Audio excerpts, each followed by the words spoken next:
As my fightstick project, simply known as the enclosure, reaches its final phase, a special CNC request from PCB Way seemed to be inevitable. But I didn't just want one because I would have my own personal enclosure made out of CNC parts. You see, it was due to this little voice in my head to create a silicone mold from what would be my perfect master part. And as I would mix and pour my first silicone mold attempt, I can tell you right here without a shadow of a doubt in my mind, this moment right here is where everything went wrong. Actually, on second thought, maybe it was this one. Oh, Jesus Christ, how is that even coming? What the fuck?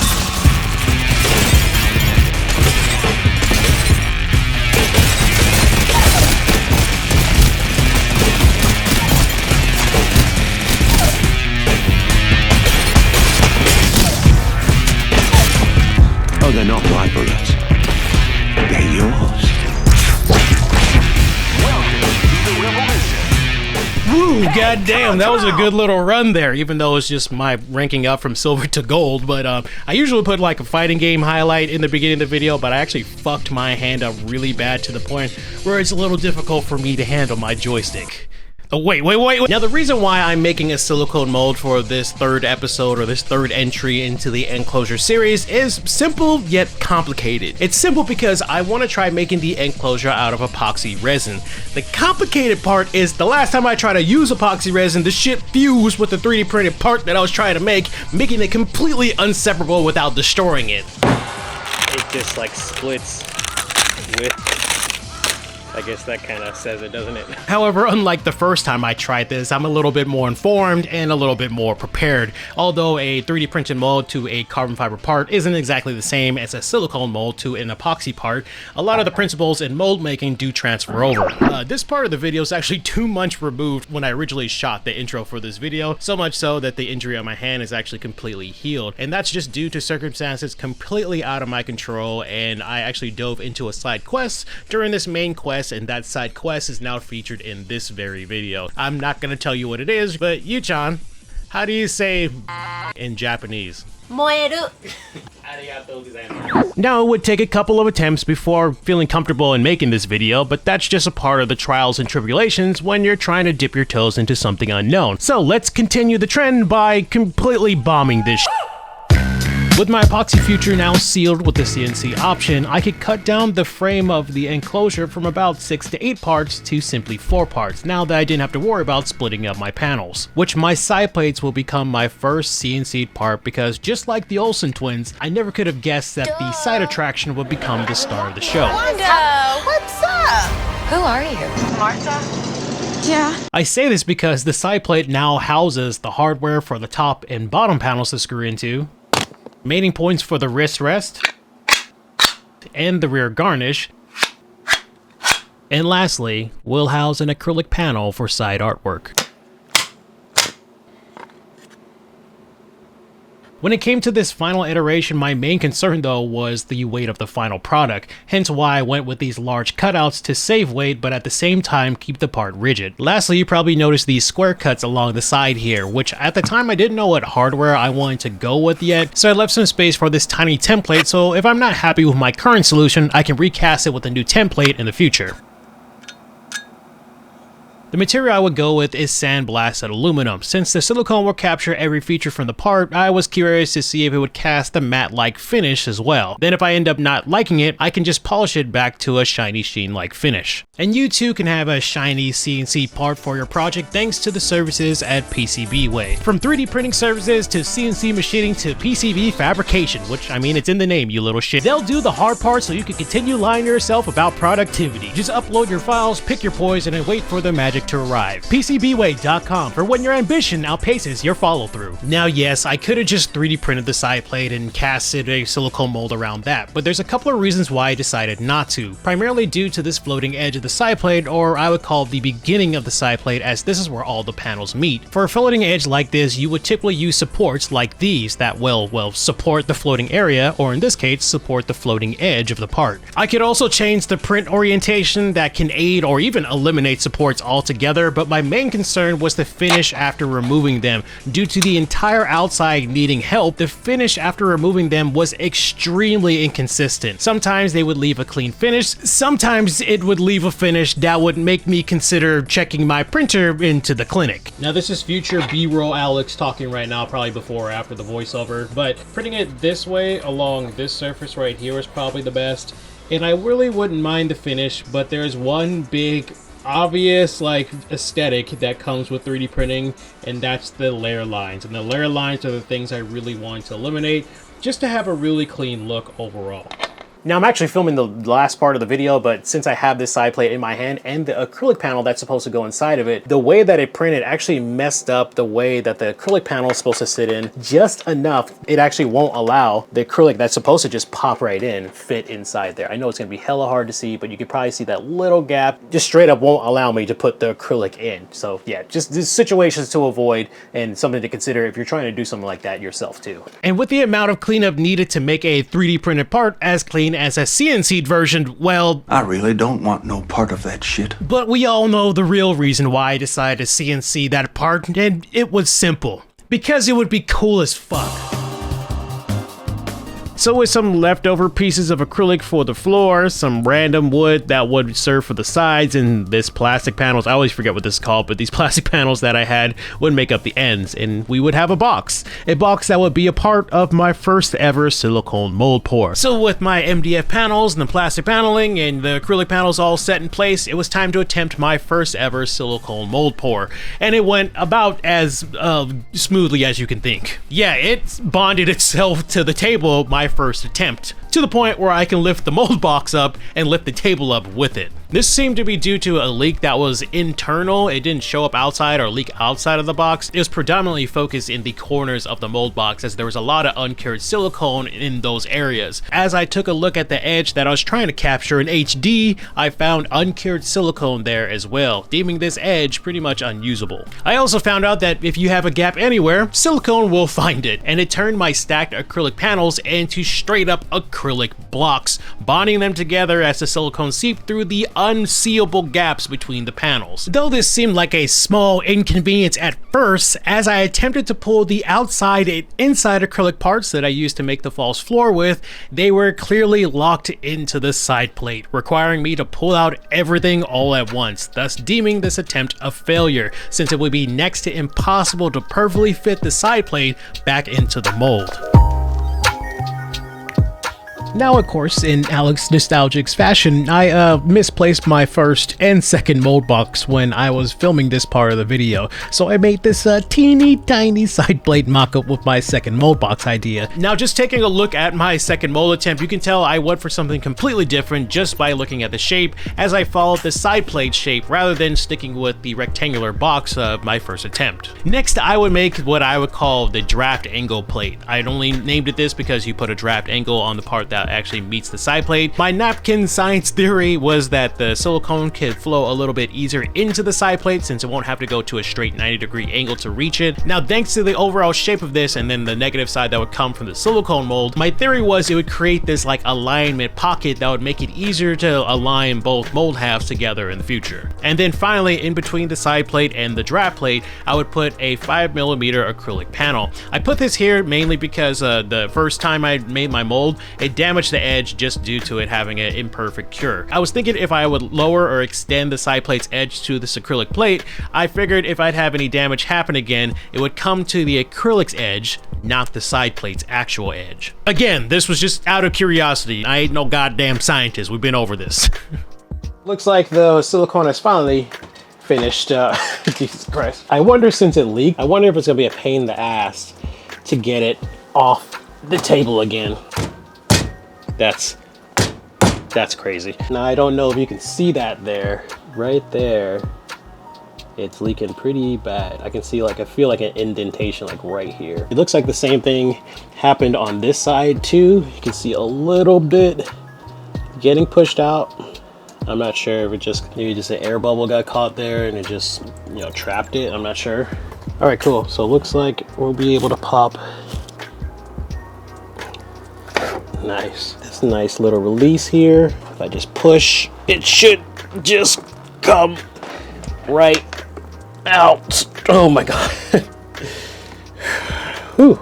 Okay, cool. Here is kind of weird that it's not cured, but everything past this little section right here is cured. Everything else is like relatively fine. I can like poke and not feel any like wetness, which is really weird. So I'm gonna wipe it down. So after taking this off, this is still really wet. The like silicone itself is actually fine. So I'm not sure what's actually really going on here. So I wonder if that means this part isn't cured? No, this is cured. That's really weird. I think next time, I don't even think I need the 5mm extension thing that I did. I think I'm just gonna use this little draft angle that I made here on this piece, and I'm just gonna put that on the bottom, just let that run. Though this mold half wasn't perfect by any means, I would still decide to pour the top side of the mold. Would this be the mold that would be making my side plates from this point forward? Well, in 24 hours, I would get my answer.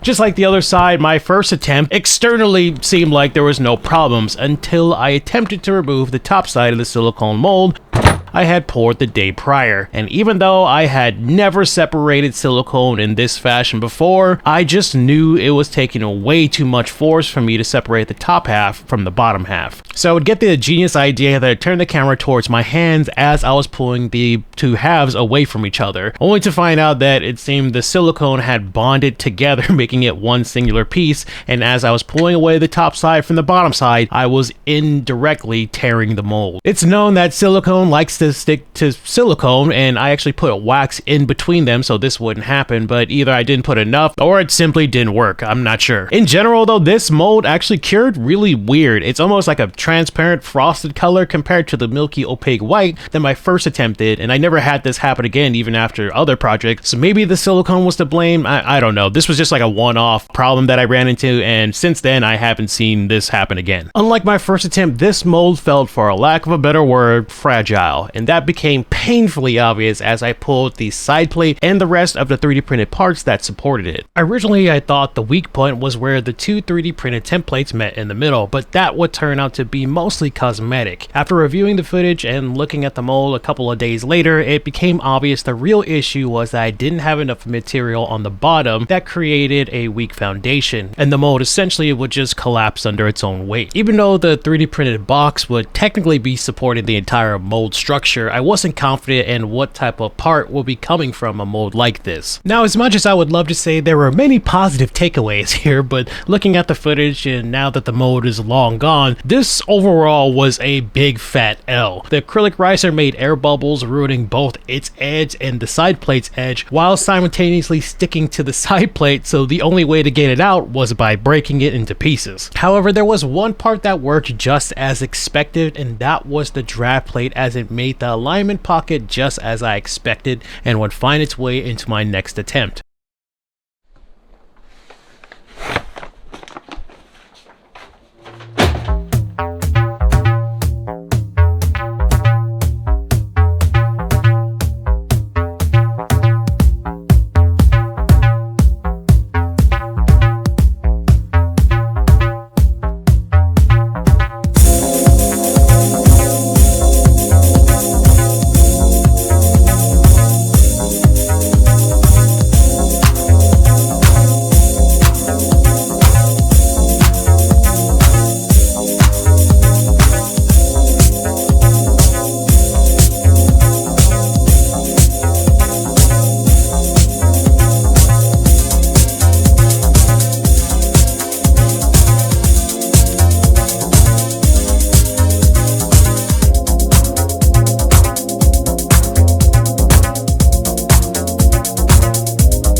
moment of truth.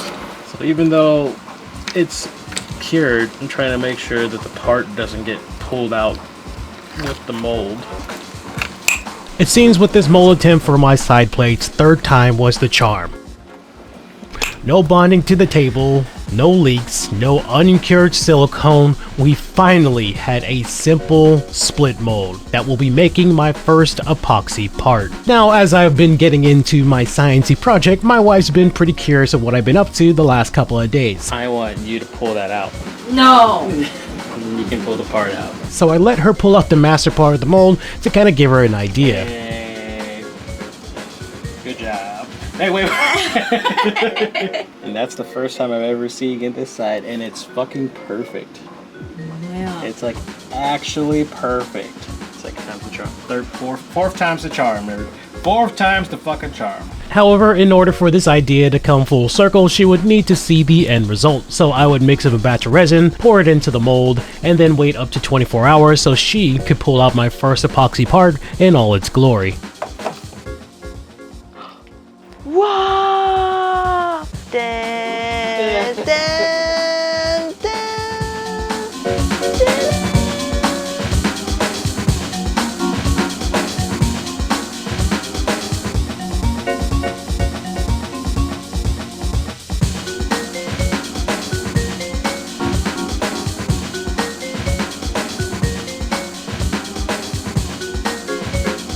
Now, when looking at my first attempt at a resin casted part, I would say things actually turned out pretty well. The features transferred over almost flawlessly from my CNC'd aluminum part, and the biggest sigh of relief was actually the difference in weight between the two parts. You see, my aluminum part was about 820 grams. This is just about under like 2 pounds. When considering my epoxy part, it was about 330 grams, about 3/4 of a pound, or you know, one of these. So the fact that I was considering making the entire enclosure out of epoxy resin and only having this CNC part as a reference in weight, it's pretty relieving to know it's going to be nowhere near this. But it is very clear that the surface finish is less than desirable on my first attempt, as it seems the flaws that flawed my silicone molds has also found its way into my resin parts, as air has been getting trapped within the resin while it's curing, showing up on the surface of my parts. So much so, if you were to look at the backside of my first attempt, it looks like I tried to freeze frame soda carbonation in real time. So in order to find a solution, I will repeat the process of pour,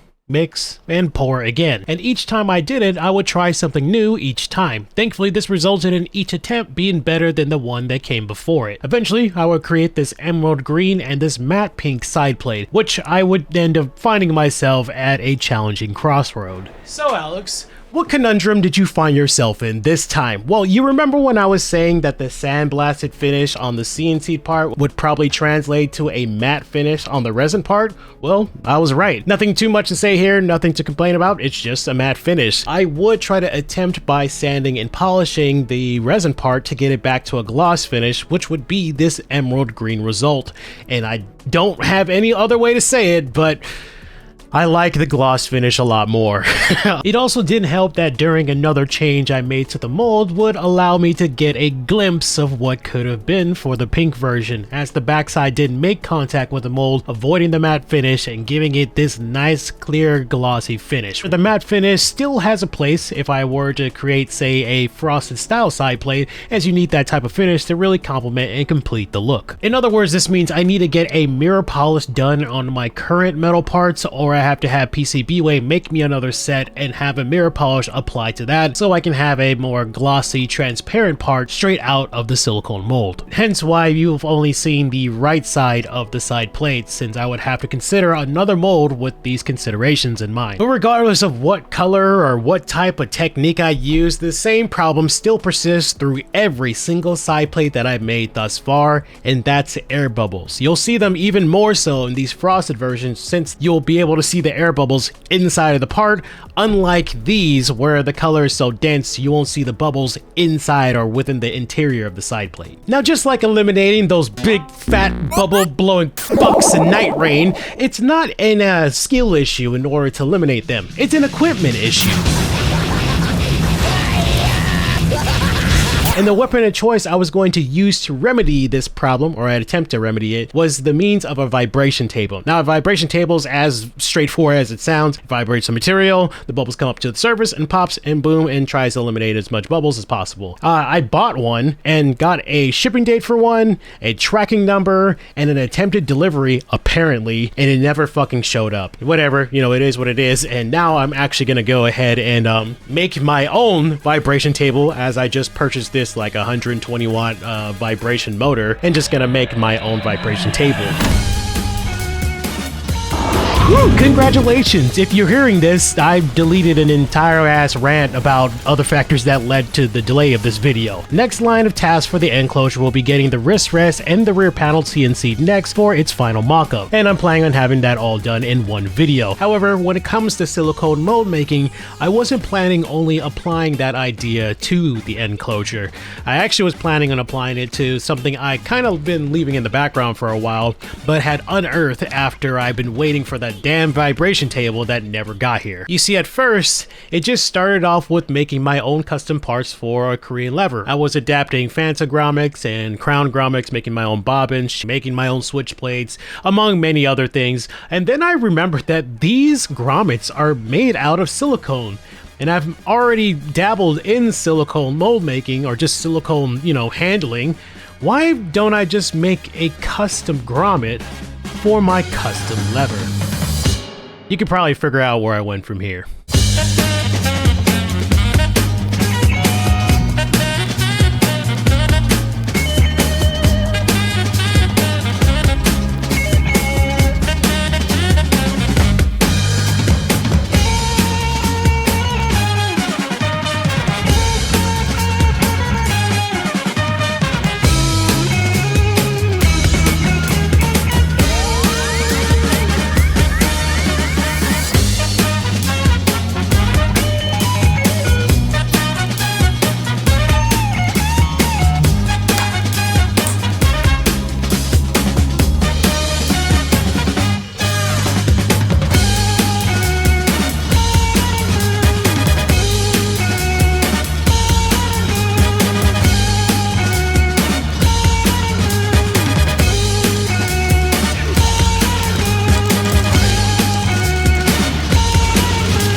Has returned. Now, the burning lever itself is going to end up getting a video of itself in the future, but for now, I'm just going to go over the notes because I don't have enough playtime to have a real opinion on it. Within that compilation, though, I did show the fact that I did end up making my own grommet, and you know what? I'm pretty happy in the way it came out, although I'm just getting the best results I can with the tools that I currently have on hand. Now, the grommet shape is clearly a combination of a crown and a Fanta. It has a squarish style that comes with a Fanta, but the rounded edges that come from a natural circle that is a crown grommet. You know, since I'm the one that's making the lever, I'm the one that controls where the mounting points are, so I don't have to have the usual cutouts that like a crown or a Fanta grommet typically does. As for the hardness, aka the tension, I would say when compared to a crown grommet, it's close to a 32A shore hardness, and for a Fanta, I would say it reminds me closer to the knee grommet. Oh my god, how long ago was that? This also means that this may not end up being the last grommet I make for my own lever, but it is at least a starting point to see if I can do it at all. Does that mean I can make like a boob grommet now? I can make a boot. Now, originally I had no plans to share my initial thoughts on the burning lever because I just haven't had enough time to really form a real opinion on it. However, since I did do that little Tekken 7 section where I went through my usual testing paces and, you know, played with Elisa for a little bit, I figured I'll just share my quick 30-minute thoughts. Overall, the lever feels really smooth throughout all of the directions and has a nice return to neutral with little to no wobble on the way back. Corners aren't too hard to reach actually, but it does feel like tension does build the further I push into it, so For example, when I was doing instant dive kicks, I can feel that tension building up as I reach the end of it as I'm trying to hit that up diagonal. But this could be attributed just to the fact that I haven't picked up my fight stick to really play for a while. I mean, did you see my P1 waivus? But since I have full control over the lever and have a better idea when I do make changes in how they'll feel, I can just up the actuator size, maybe uncompress the grommet within the body, or downsize the grommet altogether so it won't be compressed in the first place. Overall, I'm happy of where I currently am, and I'm glad I just didn't make the shittiest feeling lever version 2. When it comes to the overall feel of the lever, it's kind of hard to give you a focused or concise answer because I'm the one making it. If I have any problems or discrepancies with it, I can go ahead and make those changes and just figure it out. Sometimes I make a change that makes the lever feel better and I keep it. Sometimes I make a change that makes my waivers go from a little stutter step to an actual wavu, what it's supposed to look like. It's totally not what the problem I'm dealing with right now is. It totally isn't. Okay, maybe it is. I just wanted to nail a pretty basic feeling because my main focus of the burning lever is mainly modularity. I want to have multiple switch blades you can choose from, multiple actuators, different style of bobbins. I have interchangeable compression inserts and different ways to compress a grommet now. And like if you have a shape in mind, I could just make a whole lever based around that and just kind of go from there and just have that modularity just expand to, I'm not going to say infinity. I would thought about it, but I'm not expand a lot. Okay, I can have a lot of options. Maybe instead of saying infinite options, I guess we can go more of the Alex Nostalgix route of if I feel like it, you little So conclusion time. When it comes to my silicone mold making experience with the side plates or just in general, I made some pretty big mistakes that cost me dearly, but I also made a lot of improvements that actually gave me hope that I could end up getting the actual results or the actual final product that I'm looking for. It does seem like I'm gonna need a few more tools to achieve that, primarily surrounding something called a pressure pot. Now I know somebody in the comments is gonna be like, yo, you could use one of those to fucking eliminate air bubbles. Shut the fuck up. Now for it to make sense for me to get a pressure pot, I would need a pressure pot that's big enough to house a silicone mold or molds, and I would also need an air compressor to put the air inside the pressure pot so I can pressurize it over 60 psi and have it cure overnight. Pressure pot is something that compresses air bubbles down to the point where the human eye can barely see. They might still be there, but it'll look like it's a transparent, translucent, or basically a clear part. So yeah, I think I need a couple of more tools and a little bit more knowledge to get to the end result that I'm looking for in my epoxy parts. Or you could put air vents in your fucking molds because these big ones didn't do shit! As for the burning lever, there isn't much more to report outside of what I mentioned earlier. It pretty much comes down to one word: modularity. I want it to be fun, customizable, and comfortable. As long as I find a balance between these things, I think my lever will be in the right place. So yeah, that's pretty much where we are with the burning lever project, or the idea, and of course the end closure. The next video will more than likely be me getting the wrist rest and the rear panel CNC, show you what a completed version of what the enclosure would look like, and I'm just as excited to see it, as well as my wife, who saw the entire process of me learning how to do the silicone mold making. She's been my #1 fan while I've been doing this, so I'm really excited to see it come together. Which I just realized I mentioned the thing without telling you about the thing, but I feel like the thing is a little obvious at this point if you've been paying attention throughout the video. When you're diving into something new, you never know what's gonna happen, especially when you're trying to make it personal, feel different from everything else out there, and make sure you make something that you're proud of. And you know, you'll fail a lot. You'll fail a lot, but in the time of new discoveries and learning new techniques, you just have to try something new and be a scrub like me. Peace out, guys. Till next time. Welcome to the revolution. Hey, come on!